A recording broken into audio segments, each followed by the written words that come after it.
Welcome to a spine-chilling supernatural mystery. Follow Lena Carter as she moves into a haunted house that's been empty for 12 years. When strange whispers start coming from a mysterious keyhole in the wall, she discovers she's not alone. What happened to the previous owner who vanished without a trace, and who wore what is calling her name from behind the walls? If you're enjoying this creepy tale, make sure to like, comment, and subscribe for more spin-tingling stories. Let us know in the comments, do you believe in haunted houses?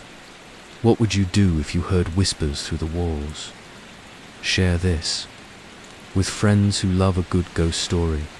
The moving truck pulled away with a rumble of diesel exhaust, leaving Lena Carter standing alone on the front porch of 1247 Maple Street.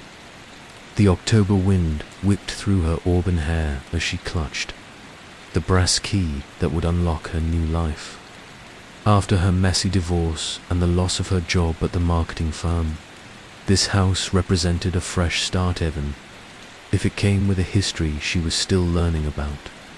The Victorian home loomed before her. 3 stories of weathered grey shingles and dark windows that seemed to watch her every move. She'd gotten it for a steal at the estate auction, though the realtor had been oddly reluctant to discuss why it had sat empty for 12 years. All she knew was that the previous owner, an elderly woman named Margaret Whitmore, had simply vanished. One night, leaving behind all her belongings and a house full of questions. Lena inserted the key into the front door's antique lock, surprised by how smoothly it turned despite its age. The door swung open with a prolonged creak, revealing a dusty foyer with a grand staircase curving up to the second floor. Afternoon sunlight streamed through the stained glass window above the landing, casting colorful patterns across the hardwood. Floors that were layered with dust and dead leaves. "Hello, house," she whispered, her voice echoing in the empty space. "We're going to be good friends, aren't we?" The silence that answered felt heavy, expectant. Lena shook off the feeling and began carrying in her boxes from the porch. She'd hired movers for the furniture, but her personal belongings, books, clothes, and the few items she'd salvaged from her old life, she'd packed herself as she explored. The house, room by room, Lena couldn't help but marvel at what Margaret Whitmore had left behind. The furniture was covered in white sheets like ghosts, and when she pulled them away, she revealed beautiful antique pieces, a mahogany dining table, brocade armchairs, and bookcases filled with leather-bound volumes. In the kitchen, vintage dishes sat in glass-fronted cabinets, and copper pots hung from hooks above the stove. It was as if Margaret had simply stepped out for groceries and never returned. The master bedroom on the second floor became Lena's first priority. She pulled off the dusty sheets to reveal a 4-poster bed with intricate carved details and a matching vanity with an oval mirror. The room faced east, and she imagined how lovely it would be to wake up to morning sunlight streaming through the tall windows as she unpacked her clothes into the antique wardrobe. Lena noticed something odd about the room's layout. The space seemed smaller than it should be, given the house's exterior dimensions. She paced the length of the room, then walked around to the hallway and paced again. There was definitely a discrepancy, about 6 feet of space that seemed to be missing. Intrigued, she examined the walls more carefully. The wallpaper was a faded rose pattern, probably from the 1980s, and it covered all the walls uniformly except for one section near the closet. There, the paper seemed newer, as if it had been replaced more recently. Running her hands along the wall, she felt the subtle outline of what might once have been a doorframe. A sealed room, she murmured to herself. How mysterious. She made a mental note to investigate further once she was more settled. Old houses often had strange architectural features, servants, quarters, dumbwaiters, or storage spaces that had been walled off over the years. It was probably nothing more than a closet that had been eliminated during some long-ago renovation. By evening, Lena had managed to make the bedroom and kitchen somewhat livable. She ordered Chinese takeout from a place in town and ate it by candlelight in the dining room, the shadows dancing across the walls in the flickering light. The house settled around her with creaks and sighs, the sounds of old wood adjusting to her presence. After dinner, she drew a hot bath in the clawfoot tub, grateful that the water heater still worked. As she soaked in the steaming water, she reflected on the dramatic changes in her life. 6 months ago, she'd been living in a sterile suburban townhouse with David, going through the motions of a marriage that had died years earlier. Now she was alone in a mysterious old house. Unemployed but oddly optimistic about the future, she'd always been drawn to old things, antique shops, historical novels, vintage clothing. This house felt like a gift, a chance to surround herself with the kind of atmosphere she'd always craved. Even the mystery of Margaret Whitmore's disappearance added to the allure. Lena had always loved a good puzzle, and she found herself hoping to uncover the truth about what had happened here. As she prepared for bed, Lena felt a sense of contentment she hadn't experienced in years. She'd left the windows open to air out the musty smell, and the cool night breeze carried the scent of autumn leaves and the distant sound of traffic. For the first time in months, she felt like she was home. She was just drifting off to sleep when she heard a soft sound, barely audible above the wind in the trees outside. It seemed to be coming from the wall near the sealed doorway, a gentle scratching or tapping that lasted only a few seconds before stopping. Lena sat up in bed, straining her ears, but the sound didn't repeat. Probably just mice in the walls, she told herself, or the house settling. Old houses were full of mysterious sounds. She'd grown up in a Victorian similar to this one, and she remembered how her grandmother's house had seemed to have a voice of its own, speaking in creaks and whispers throughout the night. Still, as she lay back down, she found herself listening intently for any repetition of the sound. When it came again 20 minutes later, 3 soft taps, like someone knocking gently on the other side of the wall, her heart began to race. She reached for the bedside lamp and clicked it on, flooding the room with warm yellow light. In the silence that followed, she could hear nothing but her own rapid breathing and the wind outside. The sealed wall looked innocent enough in the lamplight, just faded wallpaper and shadows. "Hello," she called out softly, feeling foolish even as she did it. "Is someone there?" The silence stretched on, and after several minutes, Lena convinced herself she'd imagined the whole thing. She was overtired from the stress of moving, and her mind was playing tricks on her. She turned off the lamp and settled back into the pillows, determined to get some sleep. But as she closed her eyes, she couldn't shake the feeling that something or someone was listening from behind that wall, waiting for her to fall asleep. And deep in her bones, she felt a certainty that tomorrow she would have to find out what lay beyond that sealed doorway. No matter what secrets it might hold, Lena woke to grey morning light filtering through the bedroom curtains and the memory of sounds in the night that might have been dreams. In the harsh light of day, her fears from the evening before seemed silly. She'd moved into an old house that had been empty for over a decade.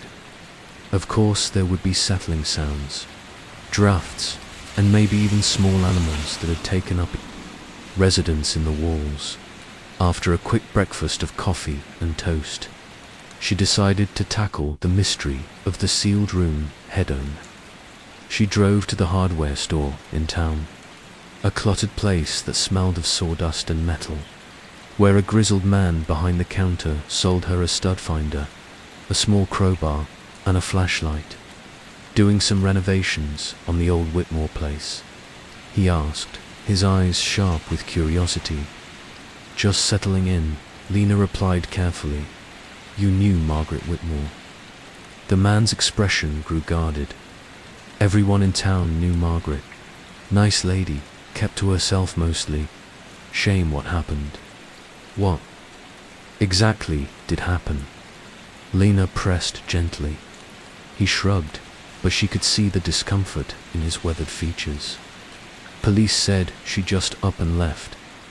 But Margaret wasn't the type to abandon her cats, if you know what I mean. Had 6 of them, spoiled rotten. Found them nearly starved when the neighbors finally called to check on her. The drive back to Maple Street was quiet, but the hardware store owner's words echoed in Lena's mind. Margaret hadn't seemed like the type to abandon her beloved cats. So what had really happened to her? Back at the house, Lena set up her tools in the master bedroom and began running the stud finder along the suspicious wall. The device beeped steadily as it detected the wooden framework behind the drywall. But there was a clear gap where she suspected the doorway had been. The opening was about 3 feet wide, just right for a standard interior door. She started, carefully with the crowbar, prying at the edge where the newer wallpaper met the older section. The paper came away in strips, revealing that someone had indeed installed new drywall over what had once been an opening. Beneath the paper, she could see the clean edges where the doorframe had been cut away and patched. As she worked, creating a small hole in the dry wall, dust motes danced in the afternoon sunlight streaming through the windows. The house seemed to hold its breath around her, as if it were watching her progress with anticipation. When she'd made an opening large enough to peer through, Lena picked up her flashlight and shone it into the darkness beyond. The beam revealed a small room, perhaps 8 feet by 10 feet, with sloped walls that followed the roofline. It appeared to be an attic space that had been converted into some kind of study or office. She could make out the shapes of furniture, covered in dust: a desk, a chair, and what looked like filing cabinets along one wall. Books lined makeshift shelves, and papers were scattered across every available surface. But most intriguing of all was what she could see near the far wall. A child's rocking horse, its paint faded and its mane tangled with cobwebs. The sight of the toy sent a chill down Lena's spine.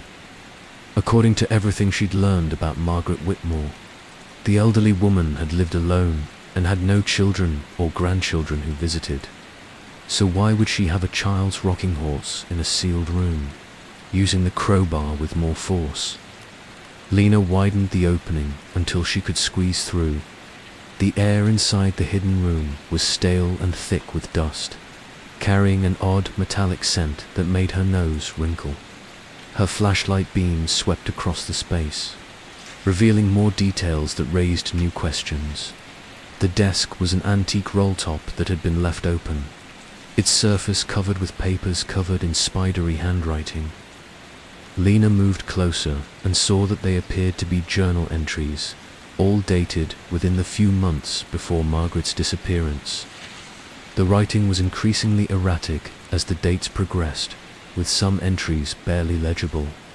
One page, dated just 2 weeks before Margaret vanished, caught her attention. The whispers are getting stronger. I can hear them even during the day now. They call my name over and over, in voices I almost recognize. Sarah says I'm imagining things, but I know what I hear. They want me to open the door, but I can't. I won't. Some doors should stay locked forever. Lena's hands trembled slightly as she read. Who was Sarah, and what door was Margaret referring to? She quickly photographed the journal pages with her phone, planning to study them more carefully later. As she explored further, She discovered that the filing cabinets contained decades of correspondence, medical records, and what appeared to be genealogical research.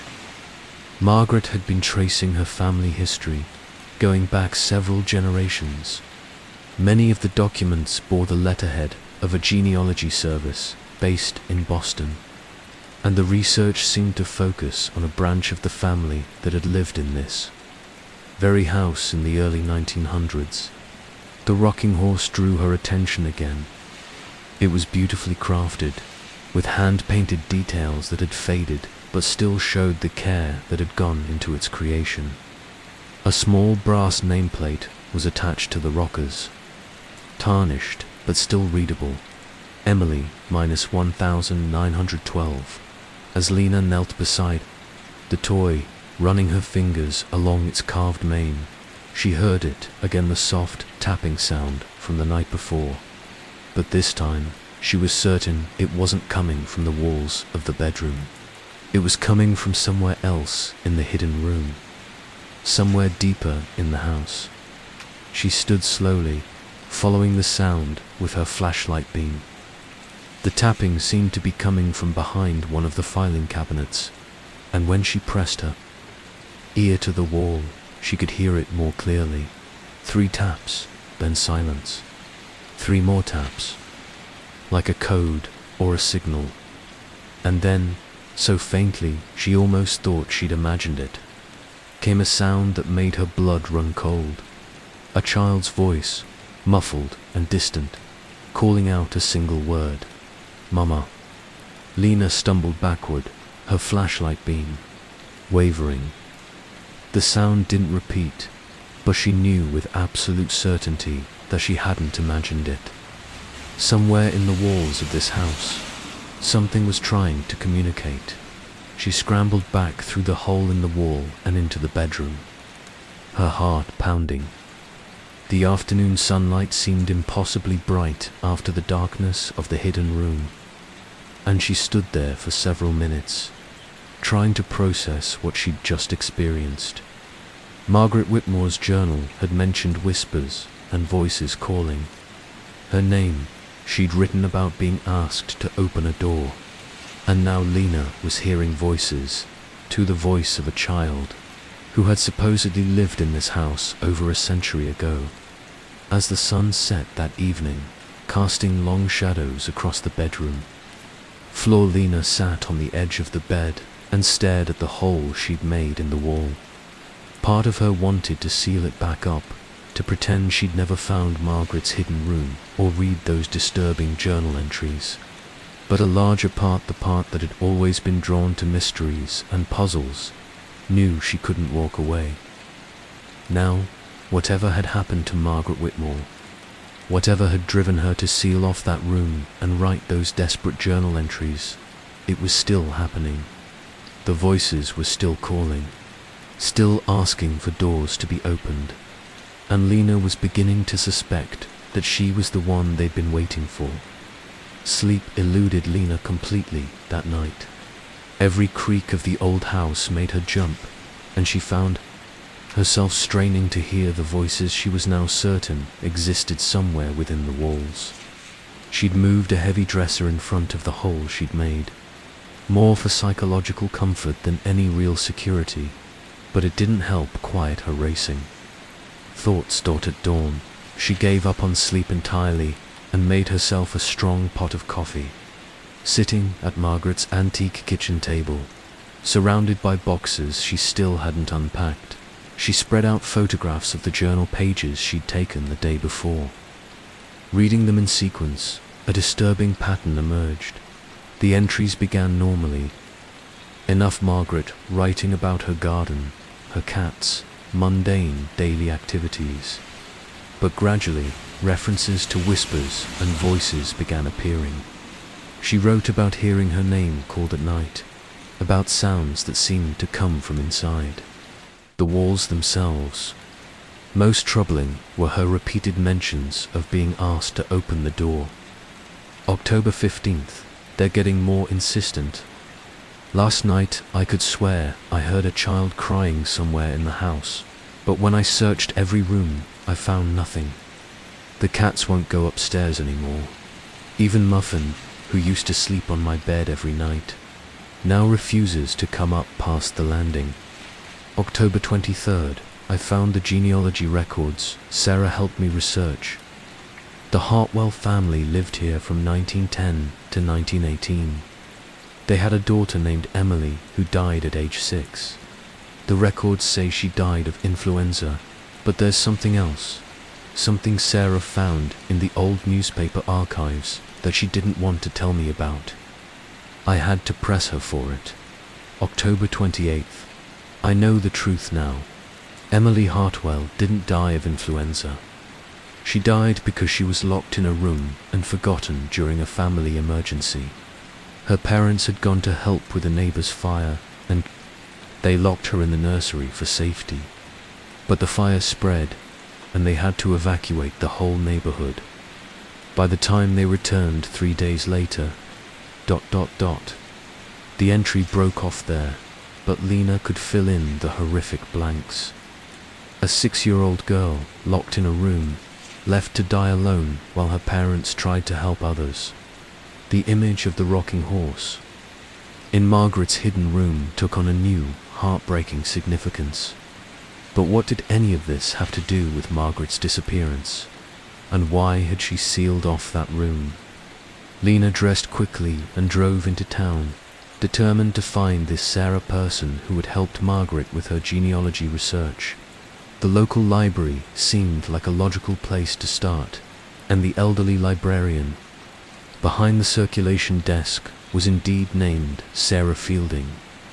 "You're the woman who bought Margaret's house," Sarah said, her expression immediately guarded. She was a thin woman with silver hair pulled back in a severe bun, and her eyes held a sharpness that suggested she missed very little. I found some research materials in the house, and your name was mentioned in Margaret's journal. I was hoping you could help me understand what she was investigating." Sarah glanced around the empty library, then gestured for Lena to follow her to a small office behind the reference desk. "Margaret was a dear friend," she said, closing the door behind them. "What happened to her has haunted me for years." "What do you think happened to her?" Sarah was quiet for a long moment, her fingers drumming nervously on her desk.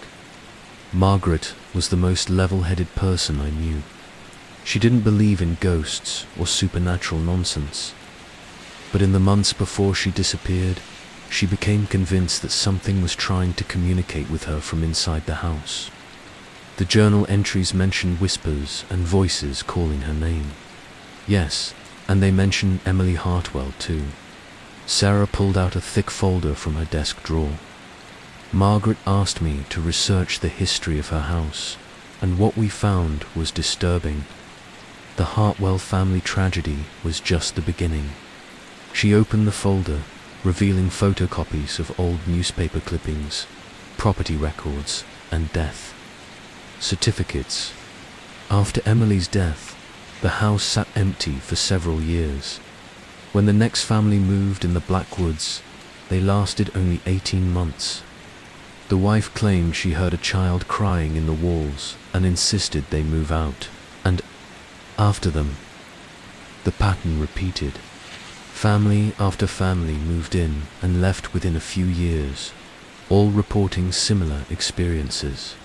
Voices in the walls, the sound of a child crying, objects moving on their own. The house gained a reputation as being haunted, and property values plummeted. Lena studied the documents, noting the names and dates. But Margaret lived there for decades. She must have heard these stories when she bought the house. She did, but she was determined not to let superstition drive her away. She'd lost her husband and wanted a fresh start somewhere affordable. For years, she claimed she never experienced anything unusual, but that changed about a year before she disappeared. What changed? Sarah pulled out a newspaper clipping from 2011. There was a renovation project in the neighborhood. They were updating the water main that runs under Maple Street. During the excavation, they found something that had been buried beneath the sidewalk in front of Margaret's house.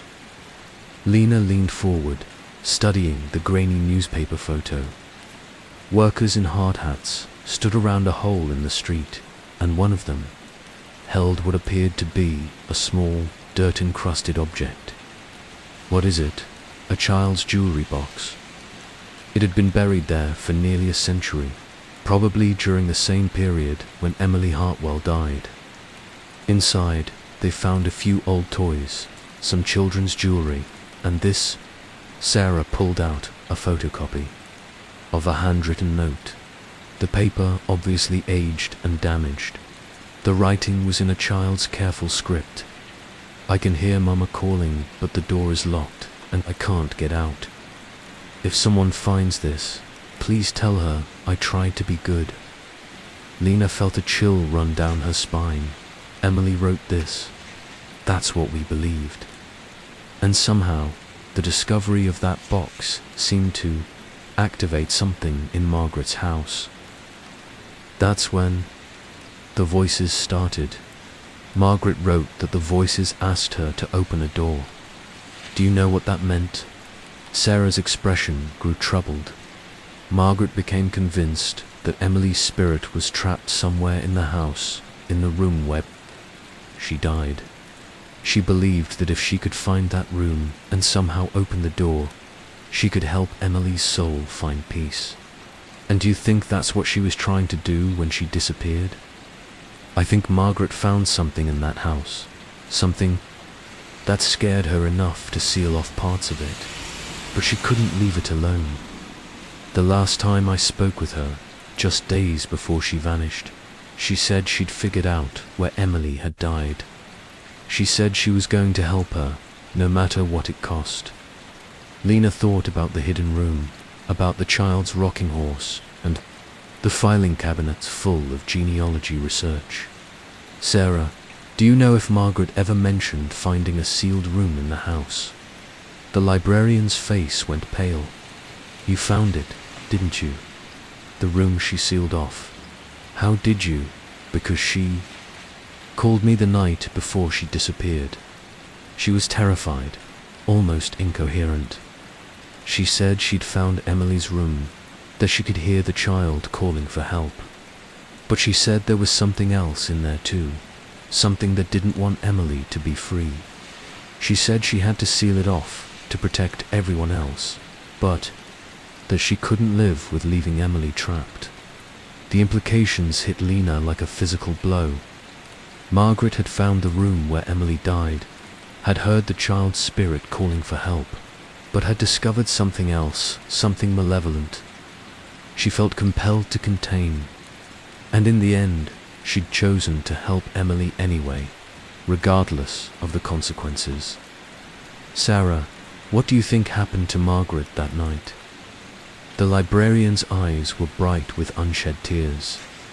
I think she opened the door she'd been asked to open, and I think whatever was waiting on the other side took her instead of Emily. As Lena drove back to Maple Street, her mind raced with possibilities.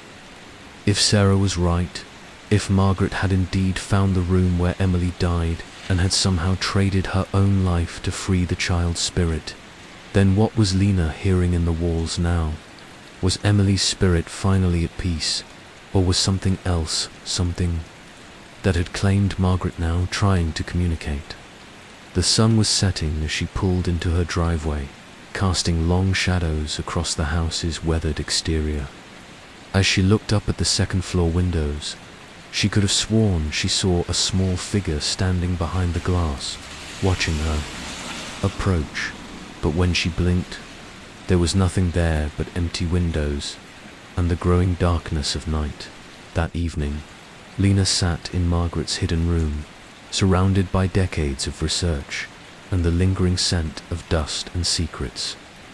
She'd widened the opening enough to move comfortably between the bedroom and the concealed space, and she'd brought in a lamp to provide better light than her flashlight. The rocking horse sat in the corner like a silent sentinel, It's painted. Eyes seeming to follow her movements. She'd spent hours reading through Margaret's files, piecing together a timeline that made her blood run cold. The genealogy research wasn't just academic curiosity. It was a desperate attempt to understand why Emily Hartwell's spirit seemed trapped in the house, unable to find peace even a century after her death. Margaret's notes revealed that Emily's death hadn't been as simple as the newspaper reports suggested. The child hadn't just been accidentally locked in during a neighborhood emergency. According to records Margaret had uncovered, Emily's parents had been part of a spiritualist movement that was popular in the early 1900s. They'd believed that certain rooms in old houses could become spirit traps, places where souls could become lost between worlds. When they'd locked Emily in the nursery that fatal night, it hadn't been for her safety, it had been part of a ritual gone wrong. They'd been trying to contact the spirit of Emily's deceased grandmother, but something else had answered their call instead. Something that had claimed Emily's soul and bound it to the house. The entity isn't Emily. Margaret had written in her final journal entry, Emily is trapped by it, used as bait to lure others. It feeds on the living, grows stronger with each person who tries to help her. I've seen its true face in my dreams, and I know what I have to do. As Lena read those words by lamplight, she heard the tapping against 3 soft knocks coming from behind the filing cabinet. But now she understood what it was. Not Emily trying to communicate, but the entity that held her captive, using the child's spirit to draw another victim closer. I know what you are, Lena whispered to the empty air. And I know what you did to Margaret. The tapping stopped abruptly, replaced by a silence so complete it seemed to press against her ear. Then, in a voice so faint she had to strain to hear it, came a child's plea. Please don't leave me here alone. I've been waiting so long for someone to help me. The voice was heartbreaking in its innocence, and despite everything she'd learned, Lena felt her resolve waver. What if Margaret had been wrong? What if Emily really was trapped and needed help? But then she remembered the librarian's words. I think whatever was waiting on the other side took her instead of Emily. Margaret had been drawn in by the same pleading voice, the same heartbreaking cries for help. And where was Margaret now? Lena stood and moved the filing cabinet aside, revealing another section of wall that looked different from the rest. This one was older, with wallpaper that dated back to the early 1900s, and unlike the wall she'd broken through to find Margaret's room, this one had something that made her heart race. A keyhole. It was small and tarnished with age, set into what appeared to be a hidden door. Around it, the wallpaper was marked with scratch marks, as if desperate fingers had clawed at the surface. Margaret's final notes had mentioned finding the door they wouldn't let her open, and now Lena was looking at it. The child's voice came again, closer now, seeming to emanate from directly behind the door. I can see the keyhole from my side. There's light coming through. Are you there? Please. I'm so scared, and it's so dark in here. Lena knelt in front of the keyhole and peered through it. On the other side was indeed a room, dimly lit by what appeared to be old gas fixtures on the walls. She could make out the shapes of period furniture, small bed, a toy chest, and shelves lined with dolls and books. It looked exactly like a nursery from 1912, and standing in the center of the room, wearing a white nightgown and looking directly at the keyhole, was a little girl with long dark hair. You can see me. Emily's voice was filled with joy and relief. I knew someone would come. I've been calling and calling, but the others couldn't hear me properly. You're different, aren't you? Lena's hand moved instinctively toward the keyhole. and she realized there was something inserted in it from the other side, an old-fashioned key. All she had to do was turn it, and the door would open. "Please," Emily continued, her voice breaking with emotion, "I just want to see my mama again. The bad thing won't let me leave, but if you open the door, maybe I can get past it." "What bad thing?" Lena asked, though she suspected she already knew the answer. Emily's expression grew fearful, and she glanced over her shoulder as if checking to make sure they weren't overheard. "It looks like people sometimes, but it's not people. It pretends to be my mama or my papa or anyone I miss. It says if I bring it new friends, it will let me go home. But it never does. It just gets stronger." "Emily, how many people have you helped it trick?" The child's face crumpled with guilt and sorrow. "I don't know, so many. They all wanted to help me, and I wanted so badly to believe them. The lady who lived here before you, she was kind. She tried to seal the door to keep the bad thing trapped, but it made her so sad to leave me here. In the end, she opened it anyway. Where is Margaret now?" "The bad thing took her place," Emily whispered. "She's in here with me now, but she's not the same anymore. The bad thing changes people, makes them part of it. She told me to warn you. If anyone else came," as if summoned by their conversation, another figure appeared in the room behind Emily. It was an elderly woman in a faded house dress, her grey hair wild and her eyes completely black. When she smiled, Lena could see that her teeth were too sharp, too numerous for a human mouth. "Don't listen to the child," Margaret's corrupted form said in a voice like rustling leaves. "She lies to keep you out here while she stays safe in there. Open the door, dear. I can teach you such wonderful things about the space between worlds." Emily shrank back from the thing that had once been Margaret, pressing herself against the far wall of the nursery. "Don't believe her. That's not the real Mrs. Whitmore anymore. The bad thing wears her like clothes." Lena scrambled backward from the keyhole, her heart hammering against her ribs. Now she understood the full horror of what had happened in this house for over a century. The entity wasn't just feeding on the living, it was collecting them, adding their souls to its larder, while using Emily's trapped spirit as bait to lure in new victims. Margaret had tried to break the cycle by sealing the door, but her compassion for Emily had ultimately doomed her. And now the cycle was beginning again, with Lena as the intended next victim. The voice that came through the keyhole now was no longer Emily's innocent plea. It was something ancient and hungry, speaking through multiple throats at once. "Cannot leave us here forever, Lena Carter. We know who you are, where you work, who you love. We will call to them as we called to you. Your sister in Boston with her 2 young children, your elderly mother in the nursing home. They will hear Emily crying and come to help, just as you did." The threat was clear, and Lena felt a cold certainty settle in her stomach. The entity knew about her family, and it would use Emily's voice to lure them here if Lena didn't give herself up, just as it had probably threatened Margaret with the people she cared about. But maybe, just maybe, there was another way. Lena thought about Margaret's research, about the spiritualist movement and the botched ritual that had created this nightmare.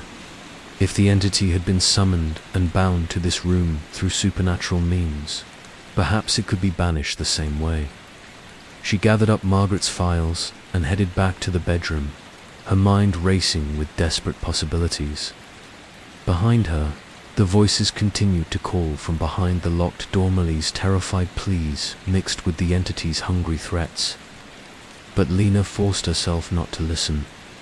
She had until dawn to find a solution. After that, she suspected the entity would make good on its threats to call her family members. and she couldn't bear the thought of her young nieces hearing Emily's heartbreaking cries for help as she spread Margaret's research across the bed, looking for any mention of banishment rituals or spiritual cleansing.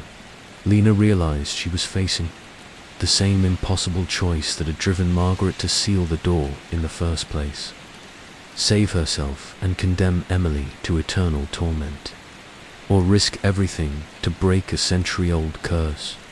The locked door nobody could open was about to claim another victim unless Lena could find a way to destroy it completely. 3 weeks later, Lena stood in the empty master bedroom of 1247 Maple Street, watching the demolition crew work. They'd removed the wall that had concealed Margaret's hidden room, and now they were carefully dismantling the older wall that had hidden Emily's nursery for over a century. The solution had come to her in Margaret's own research, buried in the genealogy files.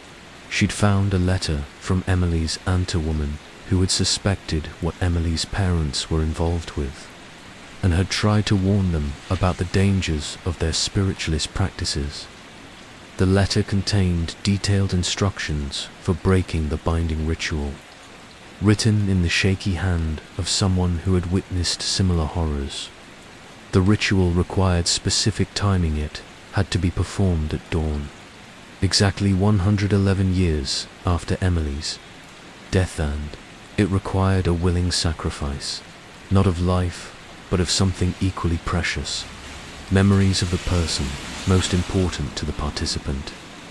Lena had performed the ritual on Halloween morning, the anniversary of Emily's death, kneeling before the locked door with candles arranged in a specific pattern around her. As she'd spoken the Latin words she'd found in the letter, she'd felt her memories of her grandmother, the woman who had raised her after her parents died, who had taught her to love old houses and mysterious stories, begin to fade from her mind. It had been the most difficult thing she'd ever done, trading away her most cherished memories to break a century-old curse. But as the last word of the ritual left her lips, she'd heard Emily's voice one final time, filled with joy and relief. "I can see the light. I can see Mama and Papa waiting for me. Thank you, Lena. You gave me what no one else could, the chance to go home." The temperature in the room had suddenly dropped to freezing, and Lena had watched through the keyhole as brilliant white light filled the nursery. Emily's small figure had become translucent, then faded entirely, but not before Lena caught a glimpse of 2 adult figures reaching out to embrace her parents, finally able to guide their daughter to peace. The entity's howls of rage had shaken the entire house, but they'd grown weaker as Emily's spirit slipped beyond its grasp. Without its primary lure, without the innocent child it had used to trap victims for over a century, the creature had begun to starve. By the time the sun fully rose, the house had fallen completely silent for the first time in decades. Now, as the demolition crew worked, Lena felt a bittersweet satisfaction watching them tear down the walls that had hidden so much pain and darkness when they'd broken through to the nursery. They'd found exactly what she'd expected: the skeletal remains of a small child, curled up in a corner as if she'd fallen asleep waiting for rescue that never came. Emily's bones had been given a proper burial in the town cemetery, with a headstone that read simply, "Emily Hartwell, 1906, 1912, finally home." The entire town had attended the funeral, as if collectively acknowledging the tragedy they'd ignored for too long. But they'd found something else in the nursery that had chilled Lena to the bone: dozens of personal items that had belonged to the entity's victims over the years. Jewelry, watches, photographs, wedding rings, trophies, taken from people who had vanished without explanation. Margaret's reading glasses had been among them, along with items that dated back decades, evidence of victims whose disappearances had never been connected to the house on Maple Street. Ma'am. The foreman's voice brought Lena back to the present. We found something else you might want to see. He led her to where his crew had removed the floorboards in what had once been Emily's nursery. Carved into the wooden subfloor in a child's careful script were dozens of names. Emily had been keeping a record of everyone the entity had used her to lure to their doom. A century-long list of guilt that she'd carried alone in the darkness. The bottom of the list, carved more recently, were two names that made Lena's breath catch: Mrs. Margaret and Miss Lena. But next to her own name, someone had carved a small heart and the word free. Emily had known, somehow, that Lena would be different, that she would find another way. What do you want us to do with this? The foreman asked. Photograph it, Lena said softly, then sand it away. Those people deserve to be remembered properly, not as part of this horror. Over the next few days, Lena worked with Sarah Fielding to research the names carved in the floor. They were able to identify most of the missing persons cases dating back decades. People who had vanished near Halloween every few years with no trace ever found. She contacted the police departments in 3 states, providing them with evidence that finally solved dozens of cold cases. The house itself felt different now. The oppressive atmosphere that had weighed on it for over a century was gone, replaced by the simple creaks and sighs of an old building settling. Lena had decided to keep it, to restore it to its original Victorian splendor. It seemed right, somehow, that the house should have a chance at a new beginning too. She'd lost her memories of her grandmother in the ritual, but she'd gained something else. The knowledge that sometimes the greatest act of love is letting go. Margaret had tried to save Emily by sealing her away from the world, but that had only prolonged the child's suffering. True compassion sometimes meant making the harder choice, even when it cost you everything. As she packed up the last of Margaret's research files, Lena found something she'd missed before. A letter addressed to her, dated the day before Margaret's disappearance. Her hands shook as she opened it. Dear future resident, if you're reading this, then I've failed to find another way, and the burden has passed to you. I've learned so much about this house, about Emily, about the thing that holds her captive. I've also learned that it can't be bargained with or reasoned with, it can only be destroyed. I've left you everything you'll need: the research, the ritual, the choice. I won't lie to you, the cost is terrible. But Emily has waited long enough for someone brave enough to pay it. The entity feeds on despair and isolation. It kept Emily alone and afraid because that made her easier to control. But you have something I didn't have when I made my choice. You have this letter. You have the knowledge that your sacrifice will mean something. Don't mourn for me. I made my choice with full knowledge of the consequences. I only pray that you'll be strong enough to make yours, with hope for Emily's peace and your courage. Margaret Whitmore, P.S. Check the basement. There's something hidden behind the furnace that might help you understand why this house was chosen. In the first place, Lena smiled through her tears, folding the letter carefully. Even in death, Margaret was still trying to help, still leaving clues for others to follow. She made a mental note to explore the basement once the renovation work was complete. A month later, on a crisp November morning, Lena was startled awake by the sound of children's laughter coming from the front yard. She looked out the bedroom window to see a group of neighborhood kids playing in the fallen leaves, their parents chatting on the sidewalk. For the first time in over a century, children weren't afraid to come near the house on Maple Street. That afternoon, she received a call from the Historical Society. They wanted to nominate her house for the National Register of Historic Places, not just for its Victorian architecture, but for its role in finally solving one of the region's oldest missing person cases, the story of Emily Hartwell. And the century-long haunting had become something of a local legend, but now it had a proper ending. As Lena hung up the phone, she heard something that made her smile, the sound of wind chimes on the front porch, a gift from Sarah Fielding. They played a gentle melody in the autumn breeze, filling the house with music instead of whispers. The locked door nobody could open had finally been opened, not with a key, but with the one thing the entity had never understood: selfless love. Emily was free, Margaret was at peace, and the house on Maple Street was ready to become a home once again that night. As Lena drifted off to sleep in the master bedroom, she could have sworn she heard a child's voice one last time, carried on. The wind through her open window. "Thank you for bringing me home." But this time, the voice was filled with joy instead of desperation, and Lena slept peacefully, knowing that some doors are worth opening, no matter what the cost.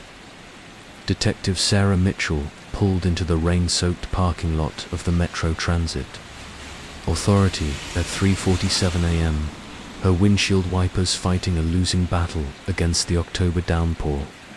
She'd been hoping for a quiet night shift when the call came in, a missing person case that didn't make sense, involving a city bus, security footage that contradicted witness statements, and a young woman who had seemingly vanished into thin air.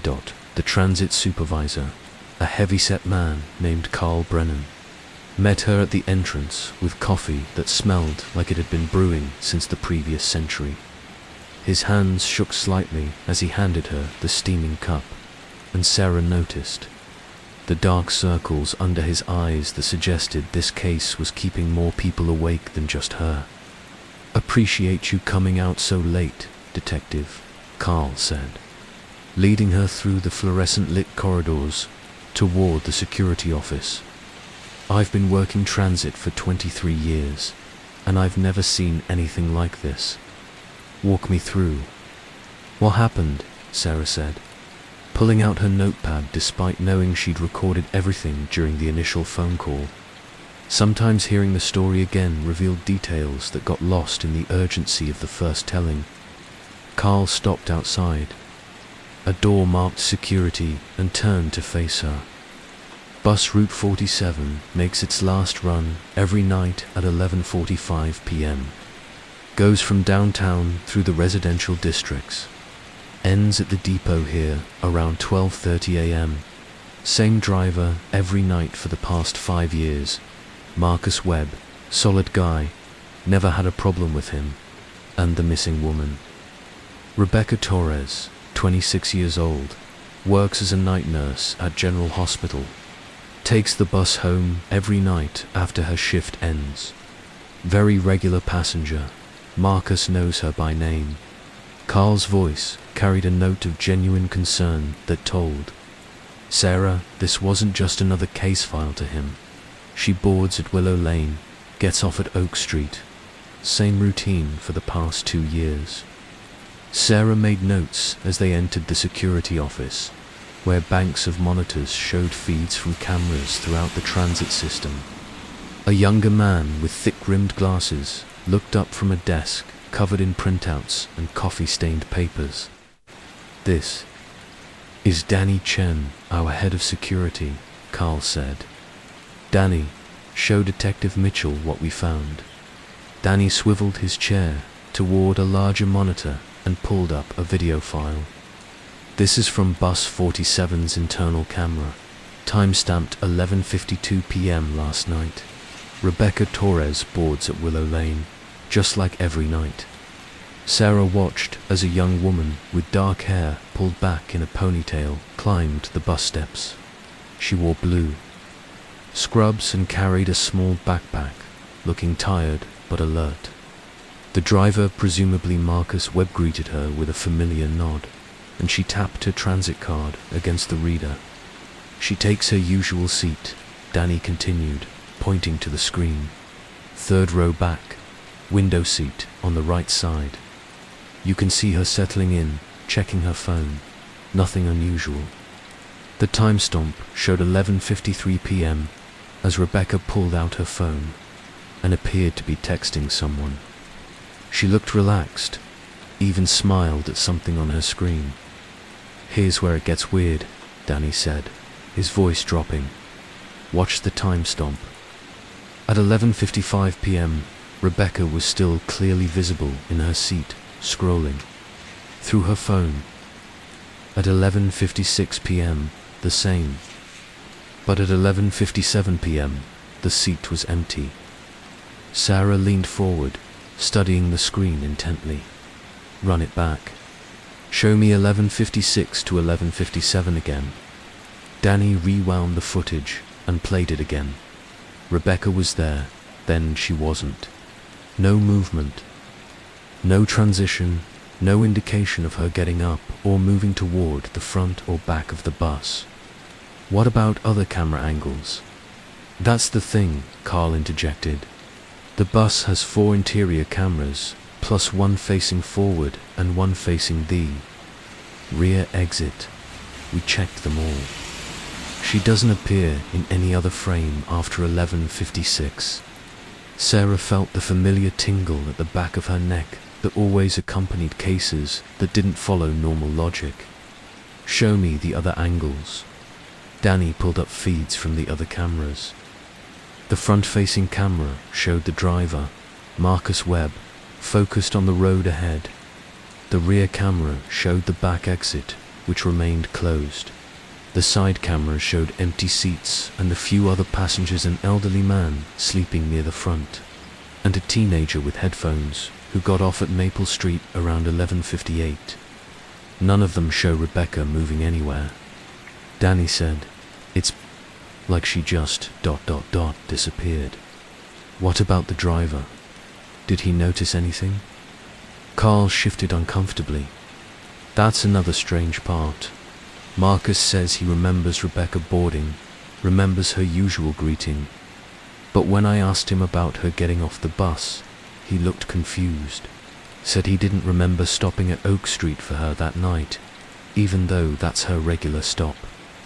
Sarah made more notes, her mind racing through possibilities. There'd be a technical glitch. Maybe the cameras malfunctioned. "We thought of that," Danny said. "But look at this. The timestamp continues normally, and you can see other passengers moving around after Rebecca disappears. The teenager gets up and walks to the front to exit at Maple Street. The camera caught all of that perfectly. What time did the bus reach Oak Street?" 12:03 m. Answer. Marcus says he stopped automatically, like he always does, but realized Rebecca wasn't there to get off. He waited about 30 seconds, then continued to the depot. Sarah studied the timeline she'd been creating in her notepad. Rebecca boarded at 11:52, was last seen on camera at 11:56, and the bus reached her usual stop at 12:03. 7 minutes for her to vanish without a trace. "I need to talk to the other passengers who were on the bus that night. Already tracked them down," Carl said, handing her a sheet of paper. "The elderly man is Harold Finch, lives in the Sunset Retirement Community. The teenager is Kevin Morris, 17 years old. Both gave statements to transit police earlier today." "What did they say?" Danny pulled out a folder, thick with reports. "Harold says he was dozing most of the trip, didn't notice anything unusual. But Kevin... He paused, glancing at Carl. "Kevin's story doesn't match the video." "How so?" he claims. "Rebecca got off the bus at Willow Lane right after she got on. Says he saw her walk back down the steps and exit through the front door. but the video clearly shows her taking her seat and staying there until she disappears. Sarah felt that familiar tingle again, stronger this time. A teenager who saw something different from what the cameras recorded. That's interesting. There's more, Carl said quietly. Kevin seemed really nervous when transit police questioned him. Kept changing small details in his story, looking around like he was afraid someone was listening. And Rebecca's family, friends, anyone report her missing? Her roommate, Jessica Park, called it in this morning when Rebecca didn't come home. But here's the thing, Jessica says. Rebecca sent her a text at 11:55 last night, saying she was on the bus and would be home in 15 minutes. Sarah looked back at the video timestamp. 11:55 p.m. was exactly when Rebecca had been visible on camera, apparently texting someone. Do we have her phone records? Working on the warrant, Carl said. Should have them by tomorrow morning.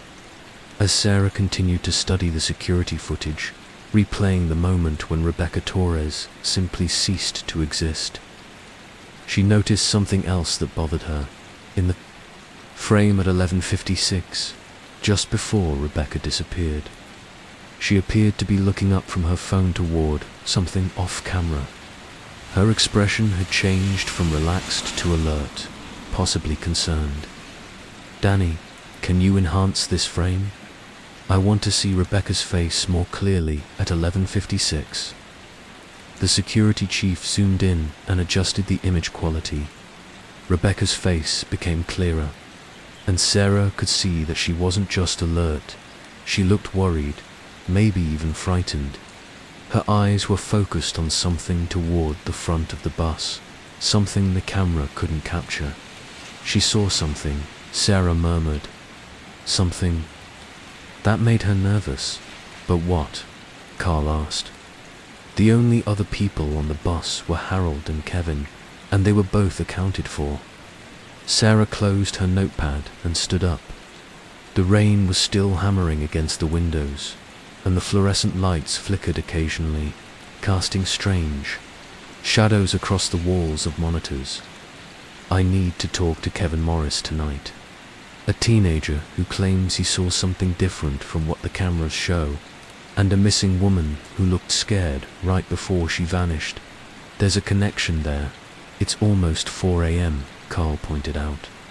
Then I'll wait until morning, but I want to catch him before he has time to rehearse his story again. Sarah handed Carl her business card. If anything else comes up, anything at all that seems off about this case, call me immediately. As she walked back to her car through the driving rain, Sarah couldn't shake the image of Rebecca Torres' face in that final frame, the expression of someone who had just realized she was in danger. The empty seat on bus 47 was just the beginning of what she suspected would be a case that challenged everything she'd thought she knew about missing persons investigations. The rain seemed to whisper secrets as it struck her windshield, and Sarah found herself wondering what other impossibilities she would uncover before this case was closed. One thing was certain: Rebecca Torres hadn't just disappeared. Someone or something had made her disappear, and they'd done it in a way that defied logical explanation. Tomorrow, she would start looking for answers in the one place they always hid, in the lies people told when they were too frightened to speak the truth. Sarah arrived at Riverside High School at 7:15 a.m., knowing that catching Kevin Morris before his first class would give her the best chance of getting honest answers. Teenagers were often more forthcoming when they weren't expecting to be questioned, before they had time to construct elaborate defenses or worry about what their friends might think. She found him at his locker, a lanky 17-year-old with sandy brown hair and the kind of nervous energy that made him seem like he was always looking over his shoulder. When she introduced herself and showed her badge, his face went pale. I already talked to the transit cops, Kevin said, his voice cracking slightly. I told them everything I saw. I know you did, Sarah said gently, but sometimes talking to a fresh set of ears can help us remember details we might have missed. Mind if we sit down somewhere? They ended up in an empty classroom, Kevin fidgeting with the straps of his backpack, while Sarah arranged her notepad and pen on the desk between them. She'd learned long ago that creating a calm, non-threatening atmosphere was essential when interviewing potential witnesses, especially young ones who might be scared or confused. Kevin, I want you to know that you're not in any trouble, she began. I'm just trying to understand what happened to Rebecca Torres. She's missing, and her family is worried about her. Kevin's Adam's apple bobbed as he swallowed hard. I didn't do anything to her, if that's what you're thinking. I'm not thinking that at all. But I am curious about what you told the transit police. You said you saw Rebecca get off the bus at Willow Lane right after she got on. Yeah, that's right. Kevin's answer came too quickly, practiced. She got on, then she got right back off. Maybe she forgot something or realized she was on the wrong bus. Sarah nodded and made a note, but she was watching Kevin's body language more than listening to his words. His shoulders were tense, his eyes kept darting to the classroom door, and his hands were clasped so tightly in his lap that his knuckles had turned white. That's interesting, Sarah said casually, because the security cameras show her taking her seat and staying there for several minutes. They show her texting someone, looking comfortable and settled in for the ride. Kevin's face flushed red. Maybe the cameras were wrong, or maybe there was a glitch. Sarah leaned forward slightly, keeping her voice gentle but firm. I've been doing this job for 12 years, and I've learned that when someone's story doesn't match the physical evidence, it's usually because they're scared to tell the truth. What are you afraid of? For a moment, Kevin looked like he might break down.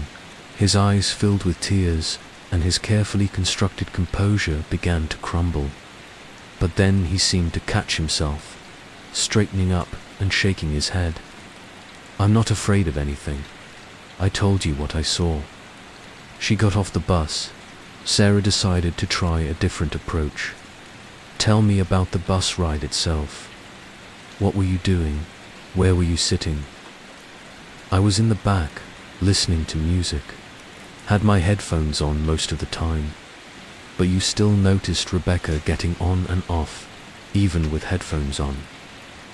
Kevin hesitated, realizing he'd created a contradiction.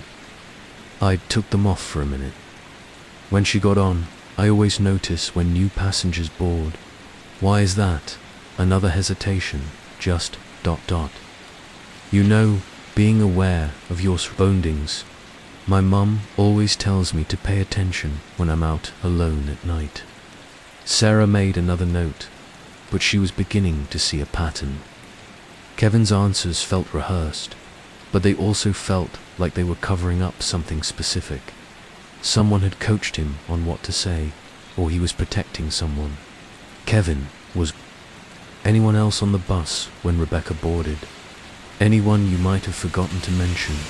No, just me and the old guy who was sleeping, you're sure? No one else got on at any of the previous stops. Kevin's eyes darted to the door again. I'm sure. Sarah leaned back in her chair and studied the teenager for a long moment. He was lying, but not about everything. She believed he'd been on the bus that night, believed he'd seen Rebecca board. But something else had happened, something that scared him enough to construct an elaborate false story. Kevin, I want to show you something. She pulled out her phone and opened the photos she'd taken of the security footage. This is from the bus camera at 11:55 p.m. Do you see Rebecca in the third row, looking at her phone? Kevin glanced at the photo reluctantly. Yeah, I guess. And this is 1 minute later, at 11:56 p.m. She's looking up from her phone toward the front of the bus. She looks worried about something. This time, Kevin's reaction was immediate and telling. His face went white, and he actually recoiled from the phone screen as if it had burned him. I don't know what she was looking at, he said quickly. Maybe she saw something outside the window. The bus was moving at that point, heading toward Maple Street where you got off. What could she have seen outside that would worry her? I don't know. Kevin's voice rose, drawing looks from students passing in the hallway. Maybe there was an accident or something. Maybe she saw police lights. Sarah had checked the police reports from that night. There had been no accidents, no incidents along the bus route that would have warranted emergency vehicles. Kevin was grasping at straws now, trying to explain away something he clearly knew more about than he was admitting. Kevin, she said softly, someone's life might be at stake here. Rebecca Torres is missing. Her family is desperate for answers. If you know something that could help us find her, you need to tell me. Tears were flowing freely down Kevin's cheeks now, but he shook his head stubbornly. I can't. You don't understand. If I tell you, if I say anything, ... double quotes. If you say anything, what?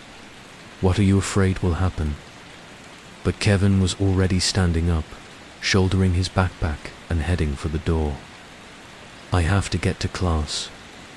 I'm sorry about that lady, I really am. But I told you everything I can tell you. Sarah watched him go, her mind racing. Kevin Morris knew exactly what had happened to Rebecca Torres, but he was too terrified to talk about it. Someone had either threatened him or convinced him that speaking the truth would put him in danger. After Kevin left, Sarah sat in the empty classroom for several more minutes, reviewing her notes and thinking about the case from different angles. The security footage showed Rebecca disappearing from her seat between 11:56 and 11:57 p.m. Kevin claimed she got off at Willow Lane immediately after boarding, which would have been around 11:52 or 11:53 p.m. But his story was clearly false, probably designed to explain Rebecca's absence without revealing what had really happened during those crucial few minutes. Sarah's phone buzzed with a text from the station. Phone records for Rebecca Torres came through. Interesting stuff. Detective Reishi gathered her things and headed back to her car. But as she walked through the school parking lot, she noticed something that made her pause. A familiar figure was standing by a blue sedan in the far corner of the lot, partially hidden behind a maintenance shed. It was a man in his 40s, wearing a dark jacket and watching the school entrance intently. Sarah pretended to be looking for something in her car while she observed him. The man seemed to be waiting for someone, checking his watch and scanning the area nervously. When Kevin Morris emerged from the school building 10 minutes later, the man stepped forward and waved him over. Sarah was too far away to hear their conversation, but she could see Kevin's body language clearly. He was agitated, gesturing with his hands and shaking his head repeatedly. The older man placed a firm hand on Kevin's shoulder and leaned in close, speaking directly into his ear. Whatever he said made Kevin nod reluctantly and look back toward the school building with obvious fear. The meeting lasted less than 2 minutes. The man got into his sedan and drove away while Kevin walked slowly back toward the school, his shoulders slumped in defeat. Sarah memorized the license plate number and made a note to run it through the system as soon as she got back to the station. As she drove away from Riverside High, Sarah felt the familiar excitement that came with a case that was finally starting to make sense. Kevin Morris was being intimidated by someone who didn't want him talking about what he'd witnessed on bus 47. The question now was whether that someone was trying to cover up a crime or prevent Kevin from becoming the next victim. Either way, Sarah was more determined than ever to find out what had really happened during those missing minutes on Willow Lane. Rebecca Torres deserved justice, and Kevin Morris deserved protection from whoever was keeping him silent. The phone records waiting at the station might provide the next piece of the puzzle, but Sarah had a feeling the real breakthrough would come when she figured out who the man in the blue sedan was and why he was so desperate to keep a 17-year-old boy quiet about what he'd seen on a late-night bus ride. Sarah spread Rebecca Torres' phone records across her desk, the pages forming a timeline that revealed far more than just calls and texts. Detective Ray Martinez, her partner for the past 3 years, pulled up a chair and handed her a fresh cup of coffee that actually smelled decent for once. "Look at this pattern," Ray said, pointing to the highlighted entries. Rebecca made the same call every night at 11:30 p.m. for the past 6 months. Same number, conversations lasting between 30 and 45 minutes.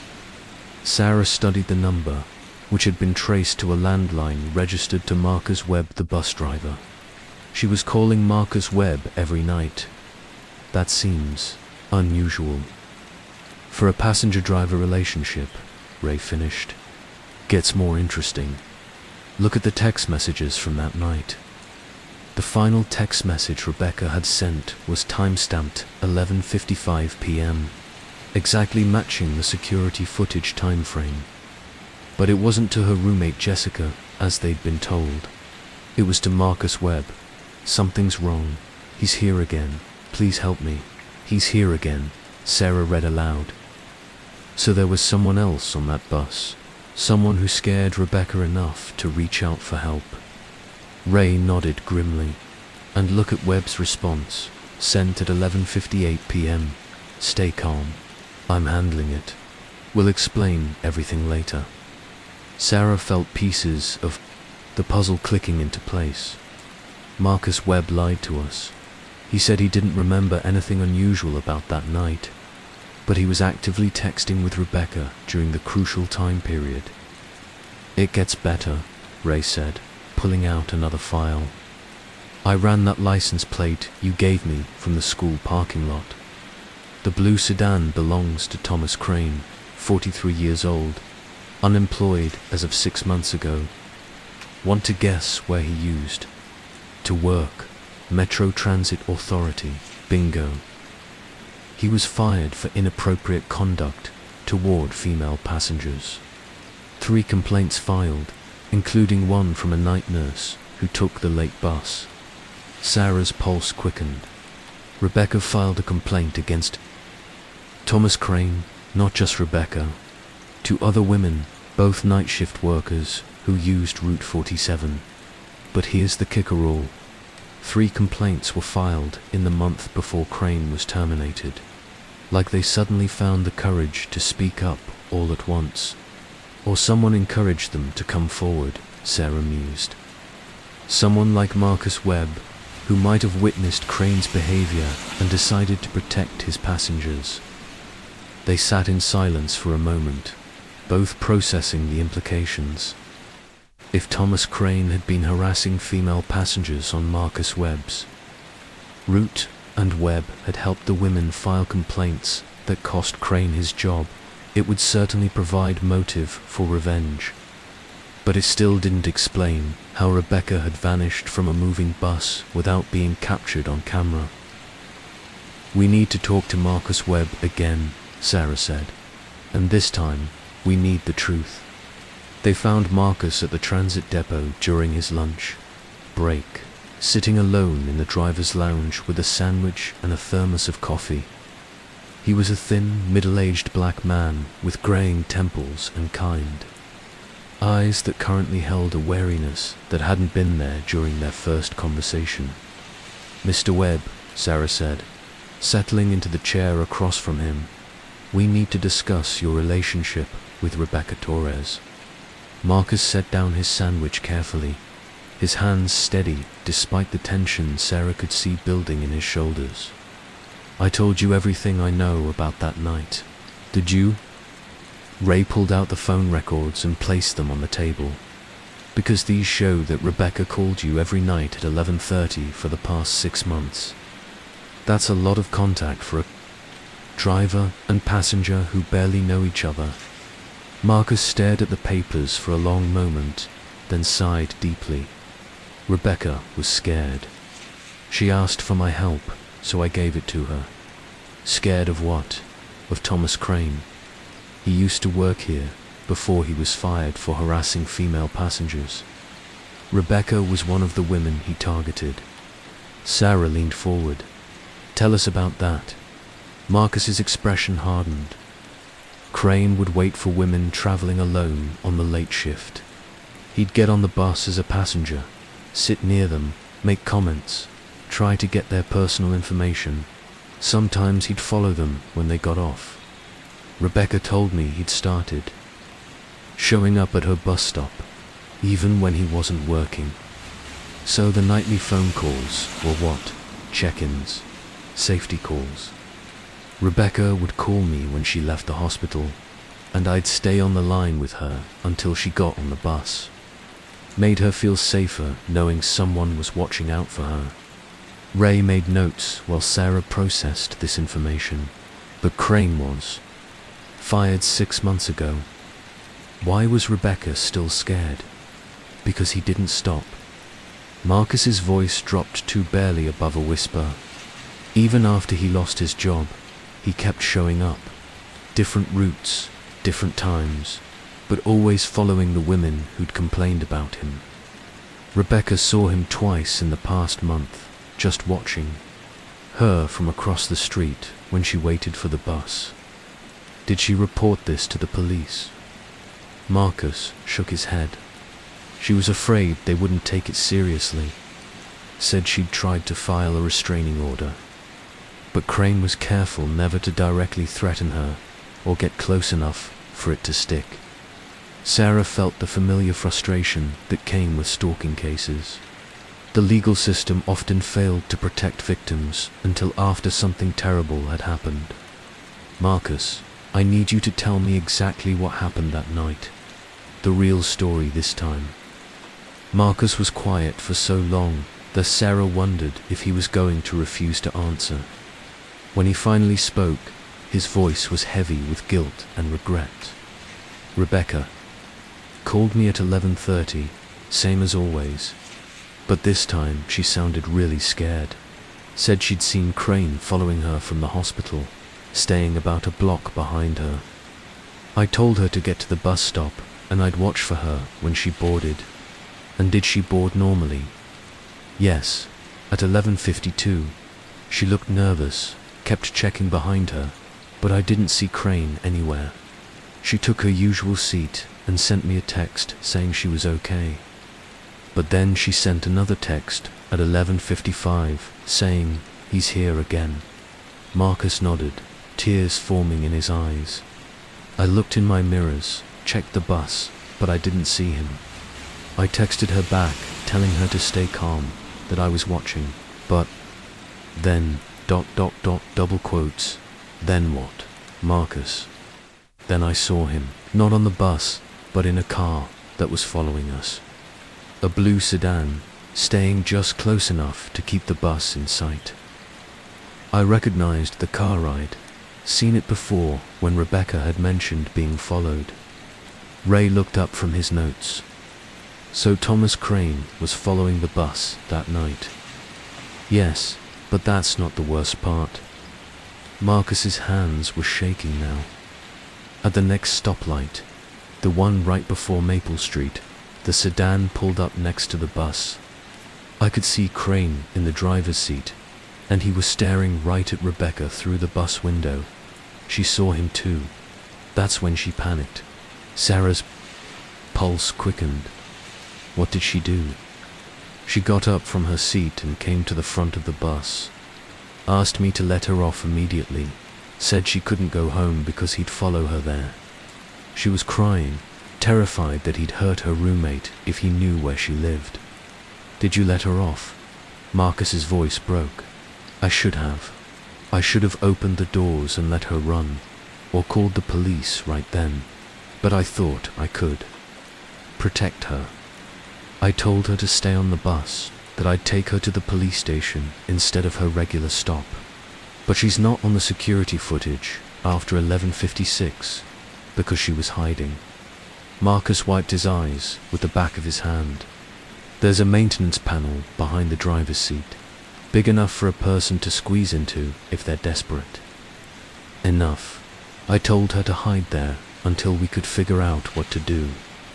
The pieces were finally falling into place, but Sarah realized they still didn't have the most important answer. "Marcus, where is Rebecca now?" "I don't know." The words came out as a whisper. "When we got to Maple Street, Kevin Morris got off the bus like always. I checked my mirrors and saw that Crane's car was still following us. So I made a decision that I'll regret for the rest of my life." "What decision?" "I told Rebecca to get off at Maple Street instead of hiding until we reached the depot. Thought if she got off where Crane wouldn't expect it, she could lose him in the residential area. She was supposed to call me when she got somewhere safe." Ray leaned forward, but she never called. "No, and when I went back to look for her the next morning, there was no sign of her anywhere. It's like she just vanished." Sarah and Ray exchanged glances. They now knew how Rebecca had disappeared from the bus without being caught on camera. But they still didn't know what had happened to her after she got off at Maple Street. And if Thomas Crane had been following the bus that night, there was a very real possibility that Rebecca Torres was in serious danger. "Marcus, why didn't you tell us this from the beginning?" "Because I was afraid," he admitted. "Afraid that if I told the truth about helping her hide, I'd lose my job. And afraid that if Crane found out I'd been helping Rebecca, he might come after me next." Sarah understood his fear, but she also knew they'd lost precious time that could have been used to find Rebecca. "We're going to need you to make an official statement about everything you've told us. And Marcus, we're going to find her." As they left the depot, Sarah's mind was already racing ahead to their next move. Thomas Crane had been following Rebecca that night, and he'd seen her get off the bus at Maple Street. If he'd been stalking her for months, he would have taken the opportunity to finally confront her when she was alone and vulnerable. The question now wasn't what had happened to Rebecca Torres. The question was whether they would find her in time. Sarah and Ray sat in their unmarked patrol car across from 1247 Maple Street at 9 p.m., watching Thomas Crane's blue sedan through binoculars. The car had been parked in the same spot for 3 hours, positioned perfectly to observe the intersection where Rebecca Torres had gotten off the bus 5 nights earlier. "He's still hunting," Ray murmured, adjusting his focus, waiting for her to come back, or maybe looking for the other women who filed complaints against him. Sarah lowered her binoculars and checked her watch. They'd spent the afternoon building their case against Crane, but they still didn't have Rebecca or any concrete evidence that he'd actually harmed her. What they did have was a pattern of escalating behavior that painted a terrifying picture of a man whose obsession had consumed his life. After being fired from Metro Transit, Crane had apparently dedicated himself full-time to stalking the women who'd cost him his job. His credit card records showed he'd been purchasing gas almost daily, consistent with following buses and driving through residential neighborhoods. His bank account revealed payments to a private investigator who specialized in finding personal information addresses, work schedules, daily routines. Most disturbing of all, they'd found evidence that Crane had rented a storage unit on the outskirts of town just 2 days after being terminated from his job. When they'd obtained a warrant and searched it that afternoon, they'd discovered a disturbing collection of photographs, personal items, and detailed notes about Rebecca and the other women who'd filed complaints against him. But they hadn't found Rebecca herself. Movement, Ray whispered, raising his binoculars again. Crane's getting out of his car. Sarah watched as the heavy-set man emerged from the sedan and began walking slowly toward the bus stop where Rebecca had been dropped off. Even from a distance, his behavior was clearly predatory, head turning constantly, scanning the area for potential victims. He's checking the schedule, Ray observed, looking to see when the next bus arrives. Sarah's radio crackled to life. Unit 47, this is dispatch. We've got a report of a suspicious person in the area of Oak Street and Elm Avenue. Caller says a man has been walking around the neighborhood for several hours, looking into windows. Oak Street and Elm Avenue. There was only 4 blocks from where they were watching Crane. Sarah grabbed her radio. Unit 47, responding. Can you get more details from the caller? Caller says the subject is a white male, 40s, heavyset, wearing a dark jacket. He's been particularly focused on houses where single women live alone. Ray was already starting the engine. That's our guy. He's expanded his hunting ground. They drove quickly through the residential streets, their headlights cutting through the darkness. The neighborhood was quiet, with most houses showing the soft glow of evening television and families settled in for the night. But as they turned onto Oak Street, Sarah spotted a familiar figure walking slowly down the sidewalk, pausing occasionally to peer into windows. There, she pointed. Same dark jacket, same build. It's definitely Crane. They parked discreetly and followed on foot, staying about a block behind. Crane's behavior was methodical and disturbing. He would approach a house, check to see if there were cars in the driveway, then look for signs of whether a woman lived there alone. Single flowers in the garden, curtains in feminine colors, small shoes by the front door. When he reached 1834 Oak Street, Crane stopped completely. This house was different from the others. It had a for rent sign in the front yard, and there were no cars in the driveway. But what had caught Crane's attention were the lights still on in what appeared to be the basement. Sarah felt her blood run cold as she realized what they might be looking at. Ray, you don't think, that he's been keeping her in a basement? Yeah, I do. They called for backup and approached the house carefully. The for rent sign was several months old, weathered and faded. The house itself looked abandoned, with overgrown landscaping and mail piling up in the box by the front door. But those basement lights were definitely on, and Sarah could see shadows moving behind the small windows at ground level. Crane had disappeared around the back of the house, presumably to check for other entrances. Sarah and Ray positioned themselves at the front door and listened carefully. From somewhere below, they could hear the sound of voices. One male, one female. Police, search warrant. Sarah called out as Ray kicked in the front door. The house was eerily quiet above ground, but the sounds from the basement were clearer now. A woman's voice, muffled but definitely distressed. A man's voice, calm and controlled, speaking in the measured tones of someone who had been having the same conversation for days. Sarah found the basement door and started down the stairs, her service weapon drawn and Ray close behind her. The wooden steps creaked under their weight, and she could hear the conversation below stop abruptly.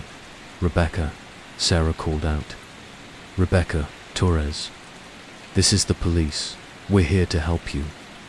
Down here, came a woman's voice, weak but unmistakably relieved. Please hurry. The basement had been converted into a makeshift living space, with a small bed, a card table, and camping equipment scattered around.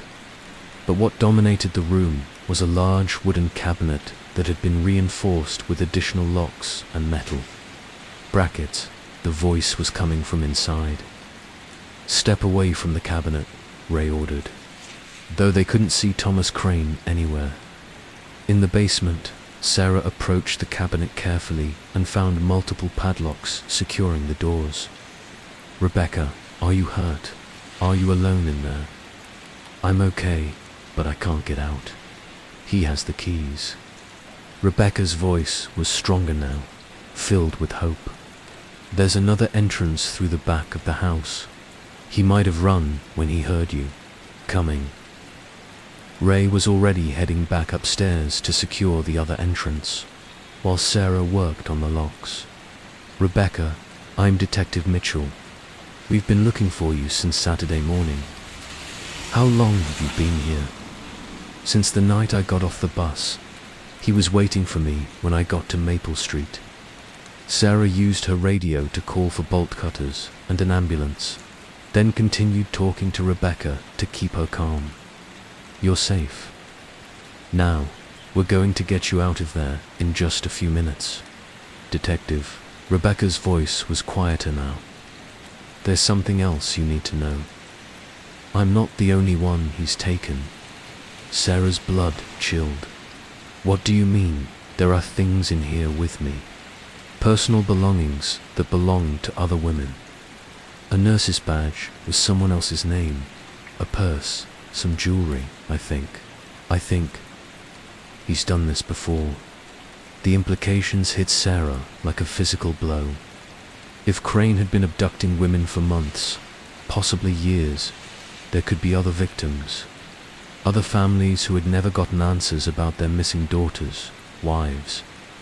"Sisters," Ray's voice crackled over the radio. "Sarah, we've got a problem. Crane's not here, but his car is still parked on Maple Street, and there's fresh blood on the back door handle." Before Sarah could respond, she heard footsteps on the basement stairs. Heavy, deliberate footsteps that definitely weren't Ray's. She drew her weapon and positioned herself between the stairs and the locked cabinet. "Thomas Crane, this is Detective Mitchell with the Metro Police. The building is surrounded. Come down with your hands visible." The footsteps stopped halfway. Down the stairs, "You don't understand what you're interfering with," came a man's voice, calm and eerily reasonable.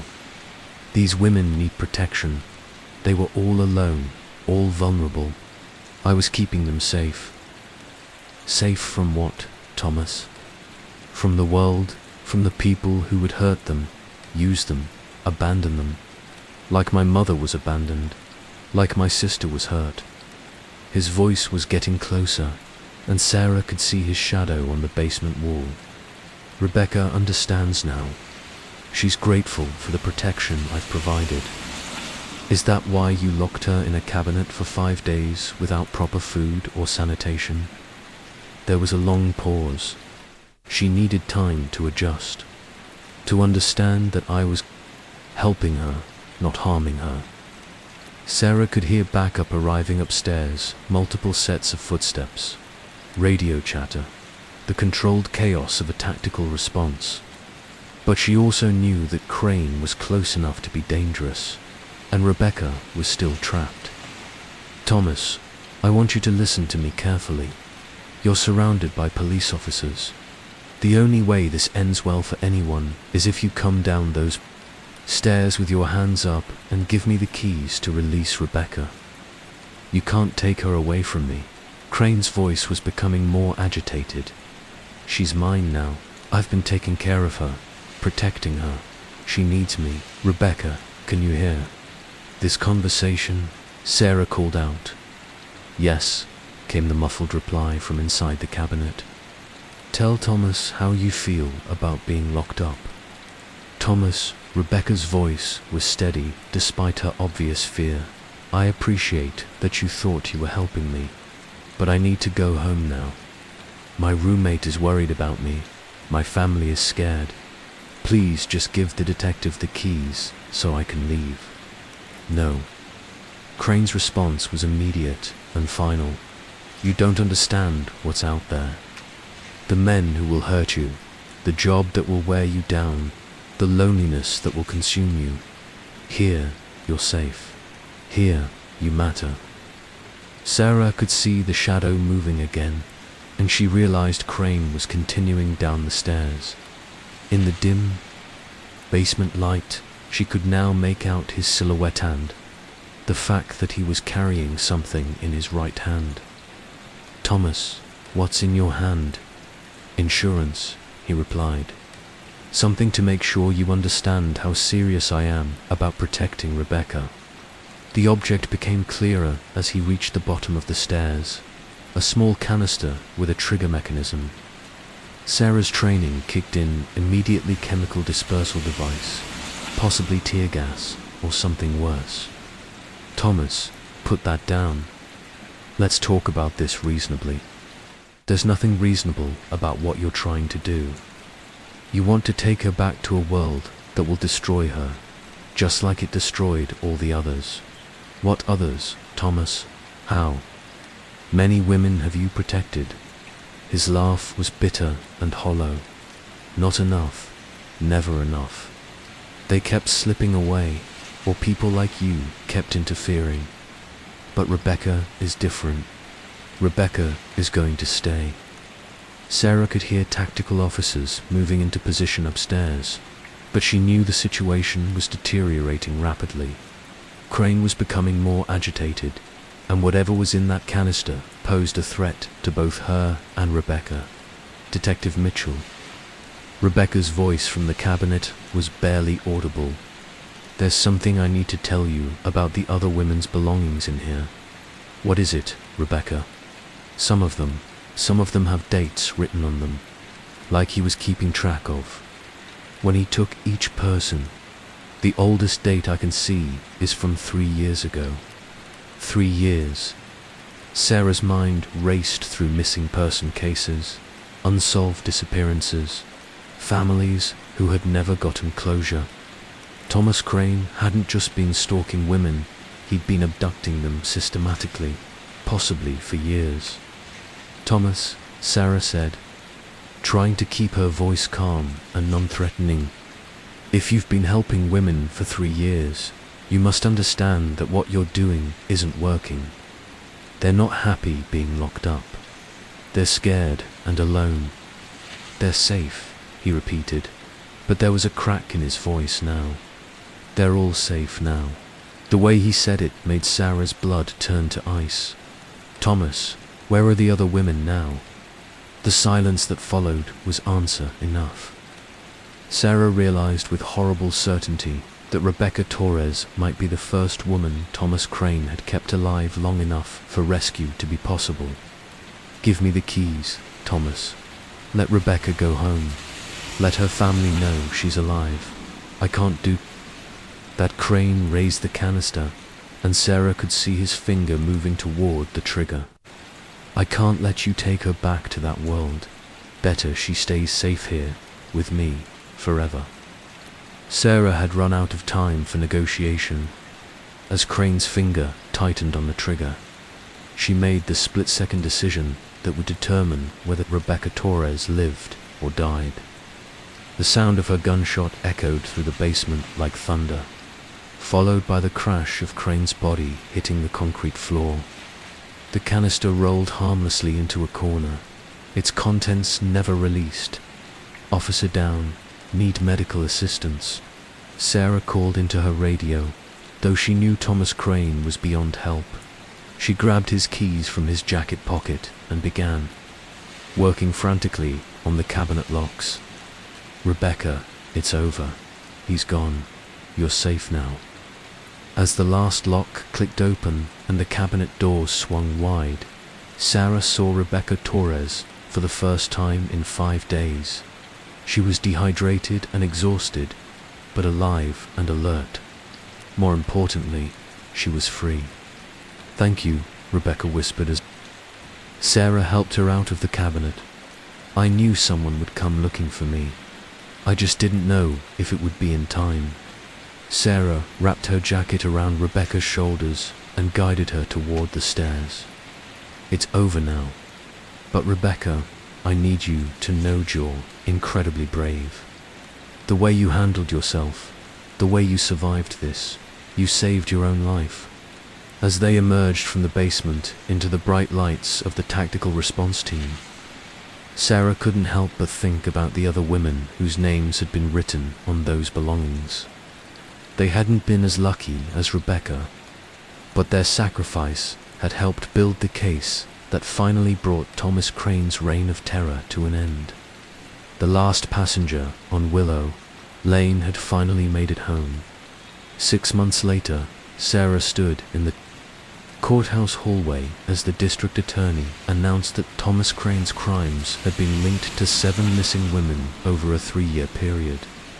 The basement of the abandoned house on Oak Street had yielded enough evidence to close multiple cold cases, bringing long-awaited answers to families who had never stopped hoping for news of their missing daughters.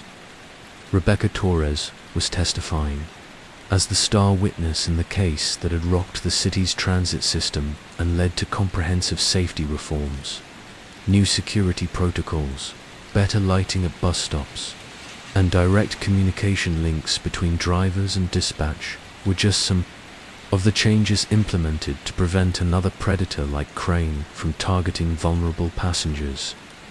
Detective Mitchell, Rebecca emerged from the courtroom, looking healthier and stronger than Sarah had seen her since that night in the basement. The prosecutor says my testimony went well.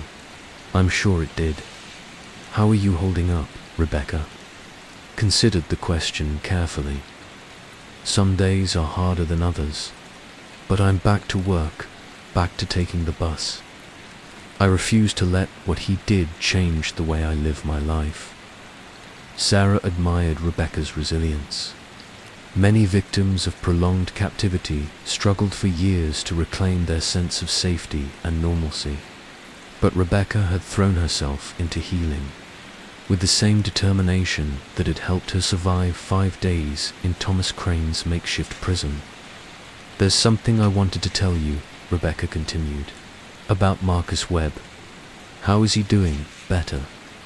He's been seeing a counselor about the guilt he carries from that night. He keeps saying he should have called the police immediately, should have protected me better. Rebecca paused, but I told him something that I want you to know too. Sarah waited patiently. Rebecca had learned to take her time with words, to say exactly what she meant without rushing. If Marcus hadn't taught me to be vigilant, to pay attention to my surroundings and trust my instincts, I might not have noticed Crane following me that night. If he hadn't arranged those safety calls and made me feel like someone cared about my well-being, I might not have had the courage to text for help when I saw Crane's car. Sarah felt a warmth in her chest that she recognized as professional pride mixed with genuine affection for both Rebecca and Marcus. He did protect you, in his own way, exactly. And if Kevin Morris hadn't been so scared that he made up the story about me getting off the bus immediately, you might not have realized something was seriously wrong with the case. Sarah smiled at that observation. Kevin Morris had eventually admitted to lying about Rebecca's movements that night, but his full story had actually been a red flag that led to deeper investigation. Sometimes the best leads came from the most unexpected places. What about Kevin? How is he doing? He's good. Still feels bad about not telling the truth right away, but he understands why he was scared. His mum got him into therapy too, to deal with the trauma of witnessing what he thought was a kidnapping. They walked together toward the courthouse. Exit past reporters and family members of Crane's other victims. The media attention had been intense, but Sarah was glad to see that the focus had remained on the victims and their families rather than on Crane himself. Detective Rebecca stopped just before they reached the main doors. I have one more question for you. What's that? That night, in the basement, when you had to shoot him, do you ever regret that choice? Sarah had known this question would come eventually. It was one she'd asked herself many times over the past 6 months. In quiet moments when her mind wandered back to that split second when she'd had to choose between negotiation and action. No, she said firmly. Thomas Crane had already killed 7 women. He was threatening to kill you too. I made the only choice that gave you a chance to survive. Rebecca nodded, seeming satisfied with the answer. Good, because I want you to. Know that I'm grateful. Not just for saving my life, but for believing my story. For taking the case seriously. For not giving up when the evidence didn't make sense. As they walked out into the bright afternoon sunlight, Sarah reflected on how the case had changed her perspective on missing person investigations. She'd learned to look beyond the obvious explanations, to question witness statements that seemed too convenient, and to trust her instincts when something felt wrong. But most importantly, she'd learned that behind every missing person case was a family desperate for answers, a community that could be made safer by thorough investigation, and sometimes a victim who was still fighting for their life while others assumed they were already dead. Rebecca, Sarah said, as they parted ways in the parking lot, you know you can call me anytime if you need anything, right? Even if it's just to talk. I know, and detective. Thank you for giving me my life back.